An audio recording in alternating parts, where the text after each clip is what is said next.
Hello, and thanks for being with us here on the New Life Show with Dr. Michael Lightman. Hello, Dr. Lightman.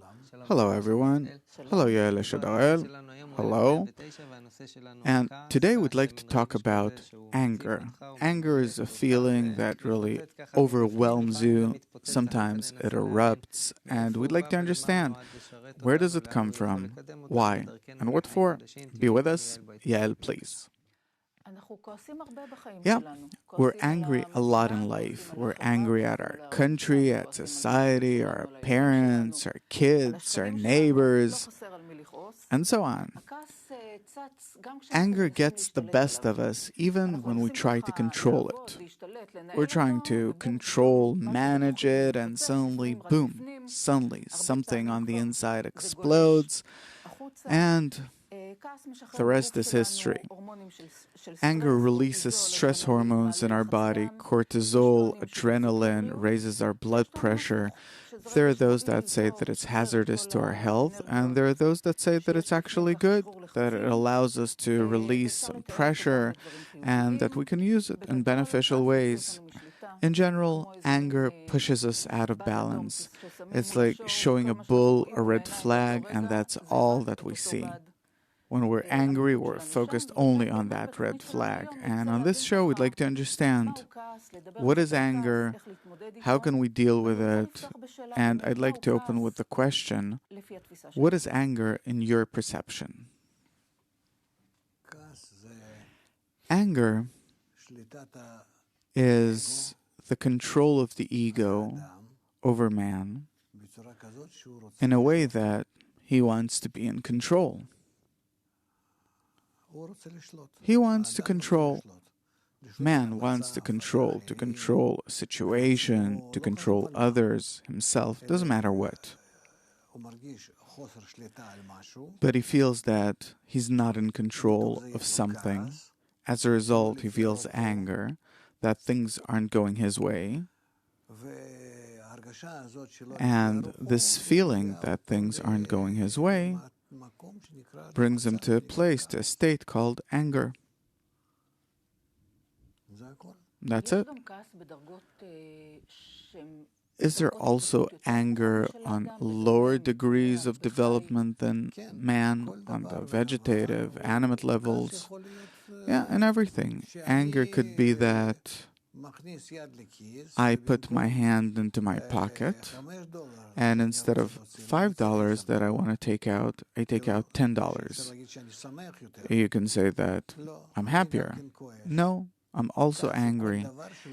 Anger is anything that doesn't go my way. Are animals angry too? Of course, but in a way that we can't really clearly understand, because it's in a very special form. We see that if now you'll start playing with some animal, and you hit it and run away and come and again and run and back and forth, you'll see how that animal becomes angry in its attitude towards you, wanting to hit you back. What's the difference between the anger that an animal feels and what man feels? I think that these things are very close to each other, because in this, man is not so far from animals. And all of this is because there's a difference between what you want and what you actually have. Every time there's a difference between what I want and what I have, you're saying that there's this, it's not to my liking, I'm discontent. That on high RPM, it erupts, it becomes anger. It could be that I'm angry on the inside. It could be that even I myself am not aware that I'm angry, but if someone will come and will start explaining to me what's going on, then very quickly I'll become angry. Is there a difference between my anger towards others and my anger towards myself? Yeah, of course, but it's not important. It's anger. discontent. Okay, and why actually does it exist in our world? How does it contribute to our development? Because we're egoists and we want everything to be according to the way that I think things should be. And if it's not, then I'm angry. Meaning I express how discontent with the situation I am. Why did nature create this feeling in a person or in animals? What's the role of anger in our development? I think that it's not only in man. Right, so what is the role of anger in reality? Everything has a purpose. Every feeling has a certain purpose. It's a way of determining a situation that I'm not in the state that I'd like to be in. And then I have this inner distress. And it also comes out. And I try to reach a state where I will realize what I want. So it's actually a kind of sensor that comes to tell me that what you want is not happening. Do something so it will happen. Change something or act in a certain way so things will happen the way you want them to. Right? This is actually the role of this sensor. Okay. Now, when we're talking about anger, we say that it plays a role in our survival. It makes us aggressive. It's an aggression that man needs many times in order to hunt, bring food, and achieve different, very basic things. Food, livelihood, help, and so on. And along with it, it also allows you to discharge different pressures that accumulate in a person, because you can be angry on the inside, but once it comes out, you feel relief. You can function in a more balanced way. How do you see the advantages of anger from your point of view? The advantages of anger, I don't necessarily see them in a person yelling and erupting, but that he feels it on the inside. And it's a kind of fact, a kind of measurement that he's still in his ego, that's discontent with the results. Meaning he's in a state where he wants to be in control of a certain action, certain result. He wants to control other people, the environment, the world, and the things aren't going the way he wants them to. This leads to anger. You said the word still, that he's still in this desire to control the outcome. Why still? Still, because the still has two faces. Either he achieves control, and then it's no longer for the time being, but it becomes the present. Or he learns and understands that he can't realize his desire, and this, for the time being, will remain for the time being, and it's better not to suffer. This isn't for him. And so he lets go and stops running after some achievement that is completely unrealistic. It's not for him. And then his anger goes by. He becomes smarter, because there are none as wise as the experienced. He already feels and understands that it's not for him. And now he can also choose a goal that's more suitable for him, both according to his abilities, his emotions, intellect, the environment, different parameters, and so on, and then he'll realize it and enjoy. I'd like to go back a bit. It seems that anger is a kind of indicator that I'm still in my ego, that I want to be in control, that I'm still motivated by the ego. Why is this negative? No, positive or negative, we can only measure it according to the purpose of life, according to the extent to which I don't harm others by it or even give them the ability to enjoy life. This is according to what we examine. So it could be that I'm angry at people that don't allow other people to enjoy life, and then I'm really angry at their actions, and then maybe my anger is a good thing. It could be that I'm angry at myself, at my children, that I have to educate myself, educate my children, then this anger is good. It also depends what this anger is, how beneficial is it, that it doesn't blind you. So when is it beneficial and when is it harmful?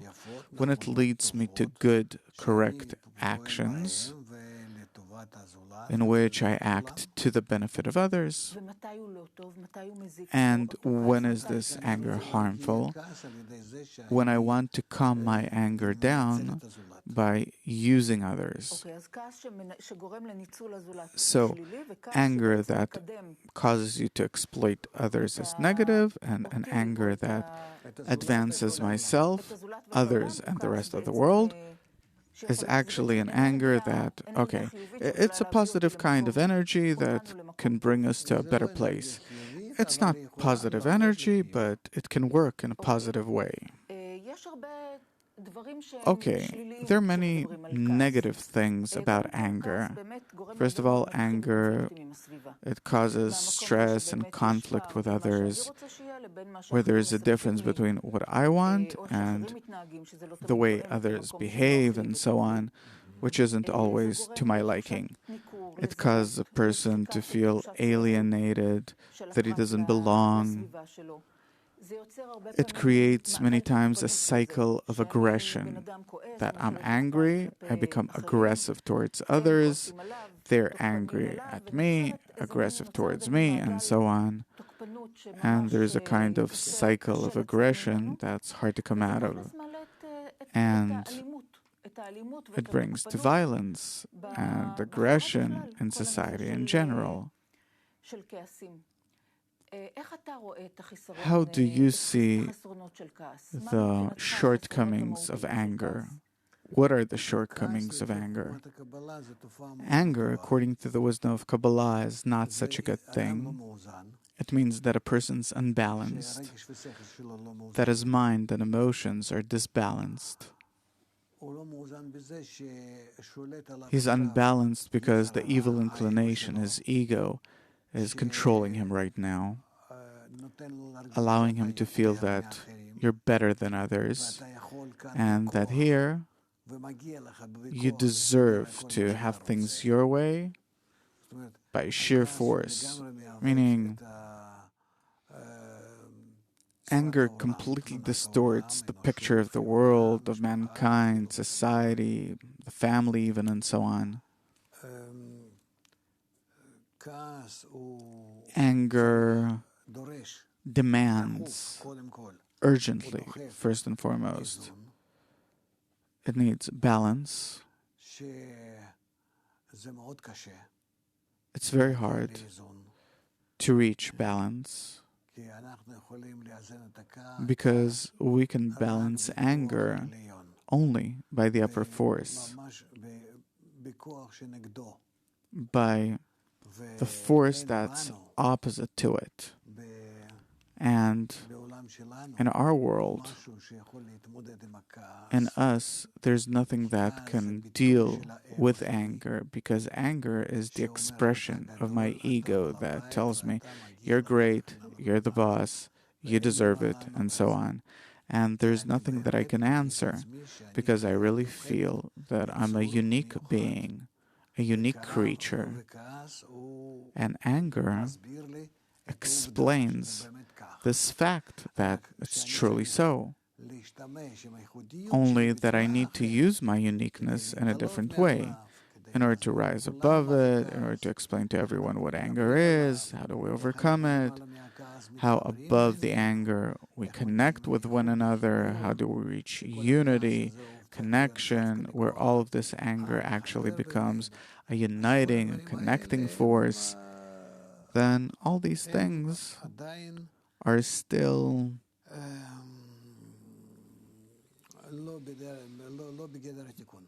not corrected yet.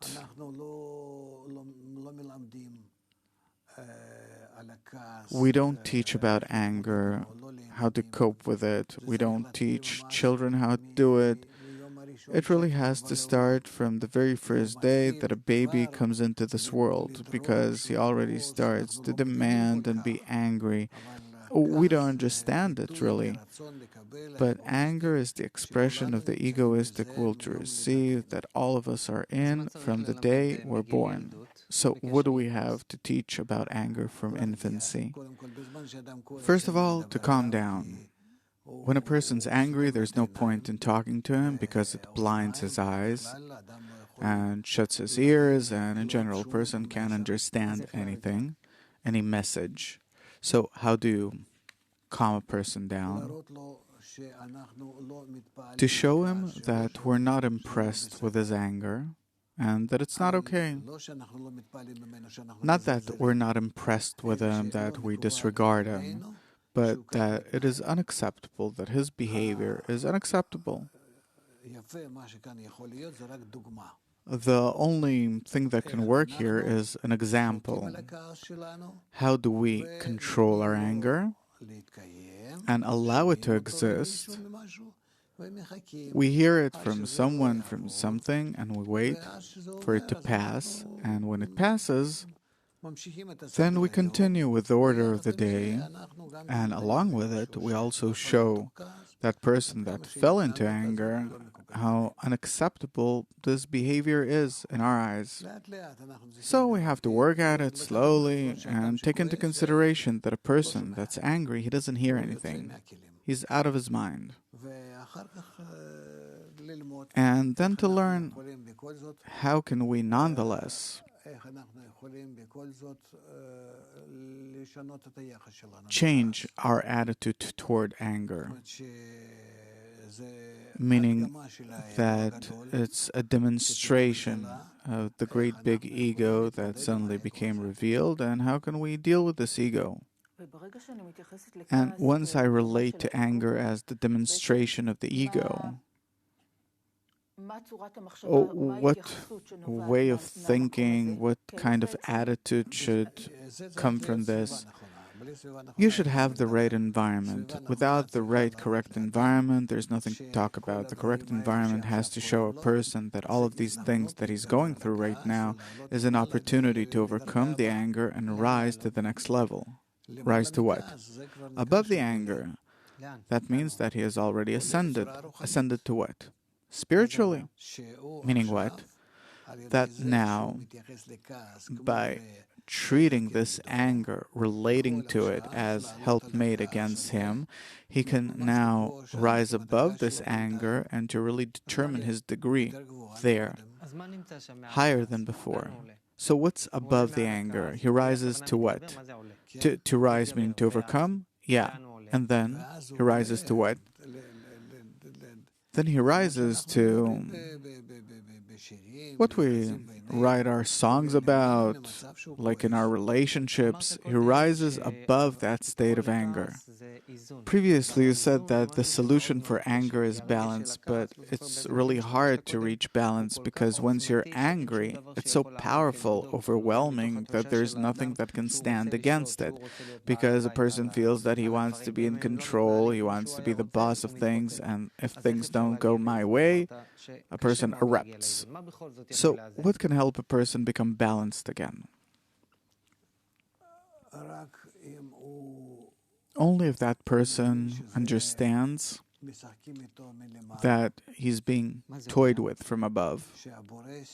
What do you mean? That the Creator gave him this feeling of anger in order to show him how much he's still in his will to receive. And if it's a person who doesn't believe in the Creator, then instead of Creator, say anything else. So, how do I balance the anger that I feel? That it's nature. Creator and nature, it's one and the same, that nature is playing with him this way. Where does he get this anger from? Why is he angry? The results.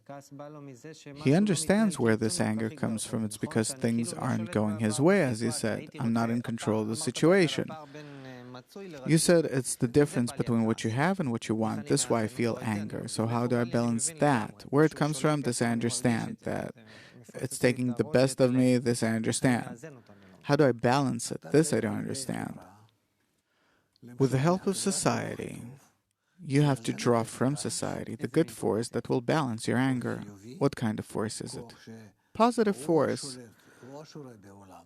The force that dwells in the world, not the negative force. You are given anger now. In order for you, due to it, to become needy of the positive force and to be able to draw it, and then you'll have two forces that are greater than before. The positive and the negative forces together. What is the positive force? The force of connection, of tranquility, that everything falls into place according to the forces of nature. But of course it doesn't fall into place because otherwise I wouldn't be angry. So what kind of force do I draw in order to balance this? You're drawing the positive force or force from the environment. And it cancels this force of anger, the creator that caused me to be angry? Yes. A person understands that this feeling came to him in order to connect with the right environment. You said that we can relate to anger as a force of connection. Like you said, how do we connect above the anger? And I want to ask you, because usually anger creates many frictions and conflict and separation between people. So how can this anger help us reach connection? Because it seems the opposite. It seems the opposite, but this is how it always is. Because if we understand that anger is something negative and that society has to actually show a person that this is how it is, then society also has to give me support. How to try and become balanced with this anger. So first of all, I understand that this phenomenon comes from nature in order to advance me. Nothing comes just so. So, I feel anger. If I overcome the anger, I rise in degree. I become wiser, more understanding, more sensitive, feeling, more in power and control, more developed. So if so, I only have to overcome this. How do I overcome? So I need an environment that if there is some kind of negative phenomenon, immediately I run to the environment, like a baby to his mother, and then I'm entirely in their hands, and they help me come out of this anger. Suppose you'd come to me and Yael, we're your friends, you're in a state of anger. How should we relate to you in order to help you to come back to balance as quickly as possible? First of all, you have to calm me down as much as possible. You have to explain that what's going on comes from the forces of nature. And this is how it happens with everyone, and now it's happening with me. I can't hold on to this thought, therefore you exist, in order to remind me that it's impossible. You have to correct the situation. How to overcome the anger? By first of all understanding that this comes to you in order to advance you. It comes from nature, and there's no one to blame for it. No person. That if you overcome this anger, you rise to the next degree. That on the next degree, in order to rise even higher, you'll also feel anger. It's a force that always elevates you. Elevates, actually. but only on condition that you relate correctly to it. In about a minute and a half, our time will be over. Were I to ask you, Dr. Lightman, in your opinion, what's special about the way the wisdom of Kabbalah relates to anger? First of all, it's something that you can't avoid. As it says, 1,000 times a righteous shall fall and get up again. But along with it, you have to find the power to cope with it. And here only society can help. Wherever a person is under the control of anger, he's under its control. What can help him? Then his friends that see his situation have to come and deliver him from prison. Anger, do you see it as an elevator? The cause for development. Society is the elevator. What does a person have to do on his part? Society has to calm down. What does he have to do? He has to subjugate himself to society, and society will do the rest. Dr. Lightman, thank you very, very much. Thank you, Yael. Thank you for being with us. Till next time, all the best.